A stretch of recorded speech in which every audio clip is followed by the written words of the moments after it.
Supreme court के 6 जज वो जा रहे हैं।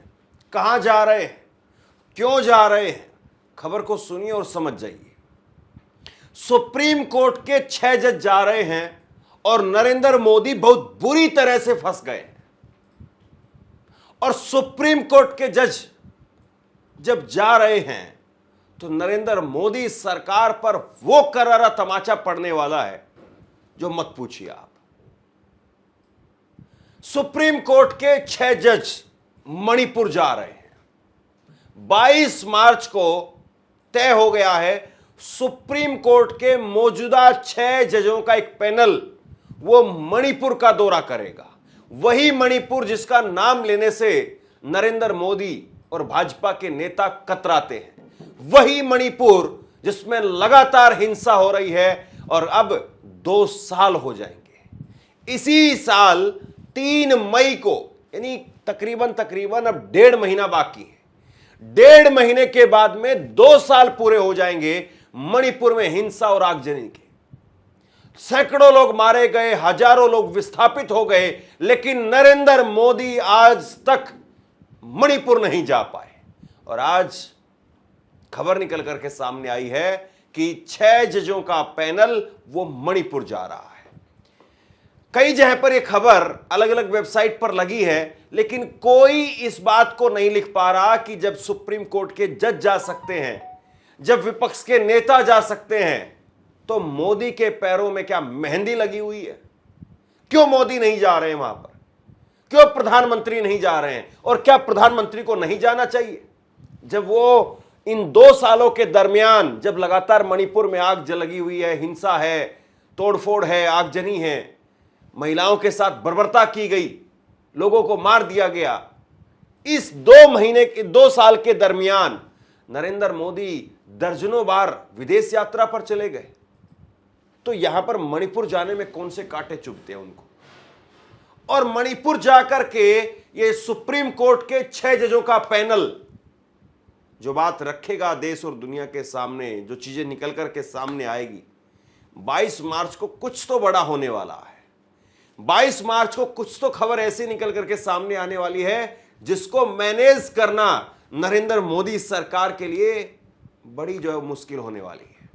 और 22 मार्च को मणिपुर की खबर टीवी पर ना चले, इसके लिए क्या तैयारी की जा रही होगी, इस बात को भी जरा सोचिए।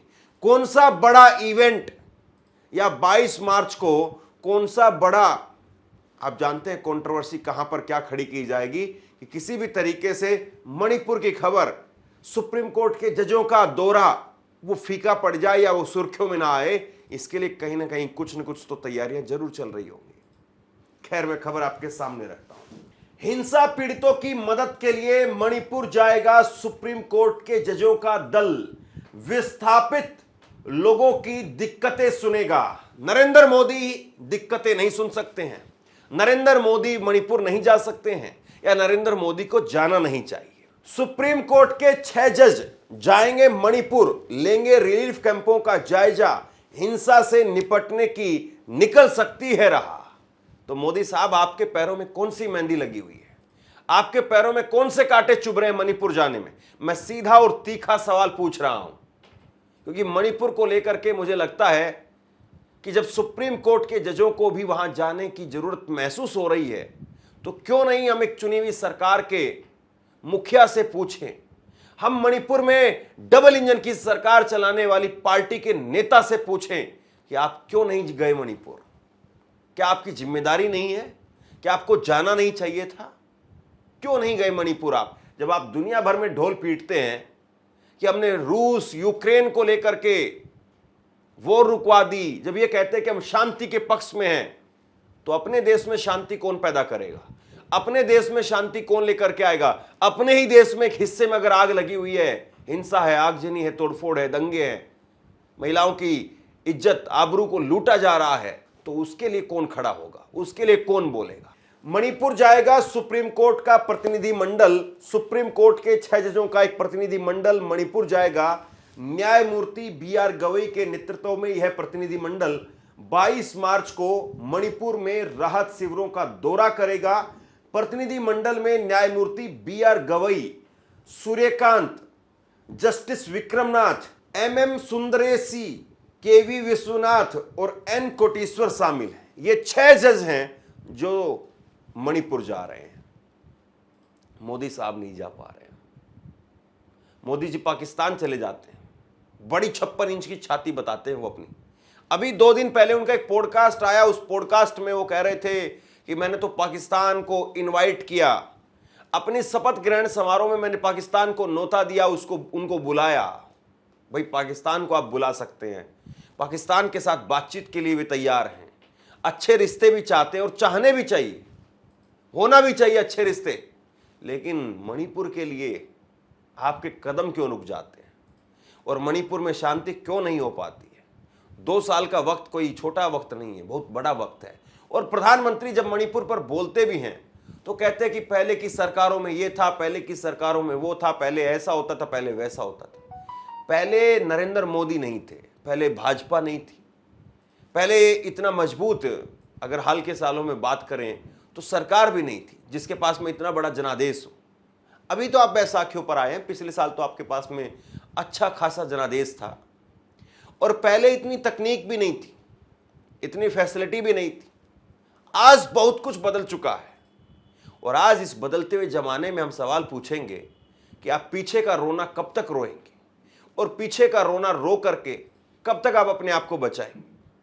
मैं एक सीधी सी बात आपसे पूछता हूं, अगर आपके माँ बाप आज की तारीख में अगर मणिपुर में रह रहे हैं तो क्या आप चैन से, अमन से, सुखी से देश के किसी भी कोने में या दुनिया के किसी भी कोने में क्या नौकरी कर सकते हैं, अपना काम कर सकते हैं? कि आपके माँ बाप मणिपुर में बैठे हुए हैं और आप दिल्ली में नौकरी कर रहे हैं, आपके मणिपुर में माँ बाप बैठे हुए हैं और आप मुंबई में, लखनऊ में, कोलकाता में काम कर रहे हैं, क्या आप चैन से काम कर सकते हैं? नहीं कर सकते।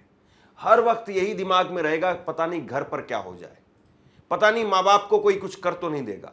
और अगर मान लीजिए आपके माँ बाप दिल्ली में है, लखनऊ में है, मुंबई में है, कोलकाता में है, कहीं पर भी है और आप मणिपुर के अंदर है, क्या आपके माँ बाप चैन से 2 वक्त की रोटी खा पाएंगे? उनके दिल में हमेशा यही रहेगा, पता नहीं बेटा ठीक तो है या नहीं, पता नहीं बेटे को कुछ हुआ तो है या नहीं। सुबह, शाम, दोपहर 3 वक्त जब तक अगर फोन नहीं आ जाएगा, बात नहीं हो जाएंगी, वीडियो कॉल नहीं देख लेंगे, तब तक सुकून नहीं होगा। और बहुत सारी बार तो वहां पर ऐसा होता है कि इंटरनेट को बंद करना पड़ता है, तो फिर वीडियो कॉल भी नहीं हो पाती, ये भी नहीं देख पाते कि बेटा किस हालत में है। और उस मणिपुर को 2 साल से छोड़ा हुआ है। सोचिए कि कैसी लोगों की जिंदगी बना दी गई है। आप अपने ऊपर लेकर के देखिए, आपको पता चलेगा अगर आपके माँ बाप वहां हो या आप वहां पर हो तो आपके परिवार की हालत क्या होगी।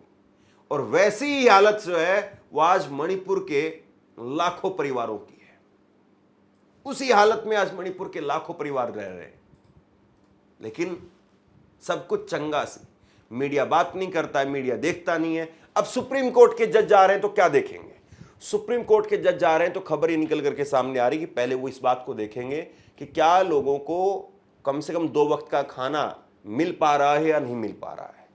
पहली इस बात को वो ग्राउंड पर जाकर के सुनिश्चित करना चाहते हैं, क्योंकि मणिपुर पर सुप्रीम कोर्ट में सुनवाई चल रही है और वो इस बात को सुनिश्चित करेंगे कि क्या वहां पर लोगों को, जो विस्थापित कैंपों में रह रहे हैं, उनको 2 वक्त का खाना मिल पा रहा है या नहीं मिल पा रहा है।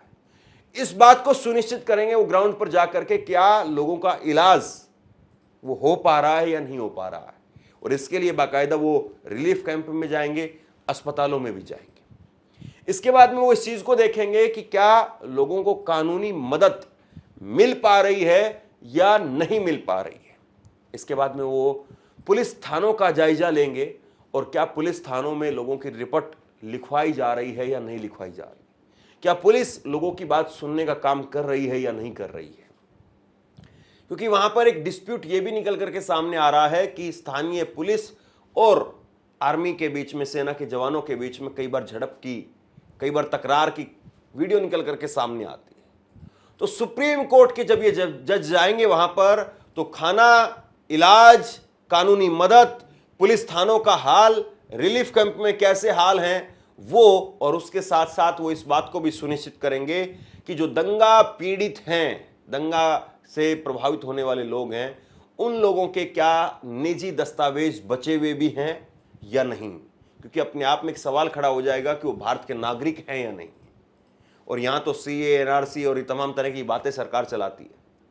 जाहिर सी बात है, जब किसी का घर जला दिया गया, कोई अपने बच्चे को, अपने परिवार को नहीं बचा पाया, तो डॉक्यूमेंट को कहां से लेकर के घूमता। तो सुप्रीम कोर्ट के जज वहां पर जाकर के इस बात को सुनिश्चित करेंगे कि निजी दस्तावेज क्या वो लोगों के पास में हैं, जल गए हैं। अगर जल गए हैं, खो गए हैं, छूट गए हैं, तो उनके लिए फिर क्या दोबारा से सुविधा की जा रही है।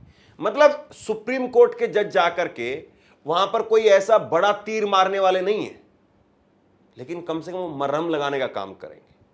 कम से कम वो वहां जाकर के लोगों के साथ में जो कुछ हो रहा है उसको देखने का काम करेंगे। कम से कम वो वहां जाकर के ये सुनिश्चित करेंगे कि हाँ, लोगों को जो बेसिक सुविधाएं हैं वो जरूर मिले। हिंसा चल रही है, तोड़फोड़ है, आगजनी है, वो है अपनी जगह पर, उसको वो ठीक नहीं कर सकते हैं। वो आदेश दे सकते हैं, स्थिति को जो कुछ नियंत्रण में करने के लिए जरूरी है, उस बात को सुनिश्चित करने के लिए जो प्रयास किए जा रहे हैं, क्या वो काफी है या नहीं, उस बात पर सुप्रीम कोर्ट जोर दे सकता है। सुप्रीम कोर्ट के पास में कोई सेना तो नहीं है, कोई पुलिस तो नहीं है, कोई सरकार तो नहीं है सुप्रीम कोर्ट के पास में, कोई नेता भी नहीं है सुप्रीम कोर्ट के पास में कि वो वहां जाकर के और उन चीजों को ठीक करवा सके। ये सारी चीजें तो सरकार के पास में, उस सरकार के पास में जो ढोल पीटती है। लेकिन वो सरकार क्या कर रही है? एक तरफ मणिपुर के अंदर लगातार तकरीबन 2 साल होने जा रहे हैं, हालात बद से बदतर होते चले गए, और दूसरी तरफ मणिपुर जैसा ही हाल जो है वो देश का होने मतलब लगातार करने की कोशिश की जा रही है। आप नागपुर में देखिए क्या हो रहा है। मुख्यमंत्री का शहर, मुख्यमंत्री का गृह क्षेत्र, और मुख्यमंत्री के गृह क्षेत्र होने के बावजूद लोग जो हैं आज किस हालत में है नागपुर में। लोगों की गाड़ियां, घरों को फूंक दिया गया, आग लगा दिया गए। वहां पर हिंदू कह रहे हैं कि भाई हम पुलिस को फोन करते रहे, पुलिस नहीं आ पाई। ये नागपुर की हालत है, जहां पर संघ का, आरएसएस का हेड ऑफिस है, हेडक्वार्टर है, वहां ये हालत है।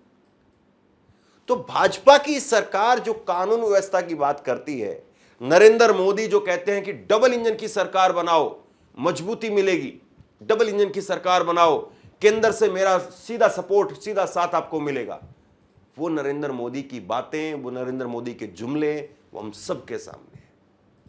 अब सुप्रीम कोर्ट के जज जा रहे हैं, तो कम से कम इस बात की उम्मीद होनी चाहिए हम सबको कि वहां के लोगों को कम से कम एक तसल्ली सबसे पहले फौरी तौर पर जिस बात की जरूरत है। कोई कुछ नहीं कर सकता है तो कम से कम ये तो कह सकता है ना कि मैं तुम्हारे साथ हूं, मैं तुम्हारे साथ खड़ा हूं। ये कहना भी, ये सुनना भी उन लोगों के लिए बहुत है, और उसके बाद में आगे काम करने की जरूरत है। बहरहाल सुप्रीम कोर्ट के जज जा रहे हैं। मोदी बुरी तरह से फंस गए हैं, क्योंकि यह काम नरेंद्र मोदी को करना चाहिए था। यह हालात यहां तक नहीं आने चाहिए थे, लेकिन हालात यहां तक कैसे आए, क्यों आए, और अब इंतजार इस बात का कीजिए कि 22 जनवरी को जब सुप्रीम कोर्ट के 6 जज मणिपुर में होंगे, तो उस वक्त में टीवी पर यह खबर ना चले, इसके लिए कौन सा प्रपंच किया जाएगा। इस बात को जरूर सोचिए, क्योंकि मैं इस बात को कोई आशंका व्यक्त करते हुए नहीं कह रहा हूं, मैं इस बात को पुराने ट्रेंड देख करके कह रहा हूं। जब जब कोई बात होती है, जब जब कोई ऐसा मोमेंट होता है, खास मोमेंट, तो उस वक्त में कुछ न कुछ ऐसी चीज करवा दी जाती है कि वो सारा अटेंशन उस तरफ चला जाता है। महाराष्ट्र के अंदर एक मंत्री का इस्तीफा हुआ था, मंत्री बुरी तरह से फंसा हुआ था, इस्तीफा देना पड़ा मंत्री को अभी अभी नई नवेली सरकार के अंदर, क्योंकि वहां पर एक किसान की हत्या कर दी गई थी। सरकार फंस गई थी, वहां पर बैकफुट पर थी, और अचानक से औरंगजेब प्रकट हो गए। जो आदमी 1707 में मर गया, जिस आदमी की कब्र जो है वो भी पक्की नहीं है, 13 रुपए में जिसकी कब्र बनी, उसको उसकी कब्र से निकाल करके खड़ा कर दिया गया है, और उसी औरंगजेब पर बहस हो रही है। तो इसीलिए मैं कह रहा हूं कि मणिपुर में जब 22 तारीख को सुप्रीम कोर्ट के जज जाएंगे, तो हम इस बात को भी देखेंगे कि जज वहां पर क्या कहते हैं, जजों की तरफ से वहां पर क्या कुछ किया जाता है, और यहां पर टीवी में, मीडिया में उन खबरों को कितनी जगह मिलती है, या कुछ और चला करके उनको केवल ढक दिया जाता है। आप क्या सोचते हैं नीचे कमेंट बॉक्स में लिख करके जरूर बताइए। इस वीडियो को शेयर कीजिए और इसी तरह की तमाम खबरों के लिए ऑनलाइन न्यूज़ इंडिया को सब्सक्राइब कीजिए। आपका बहुत बहुत धन्यवाद।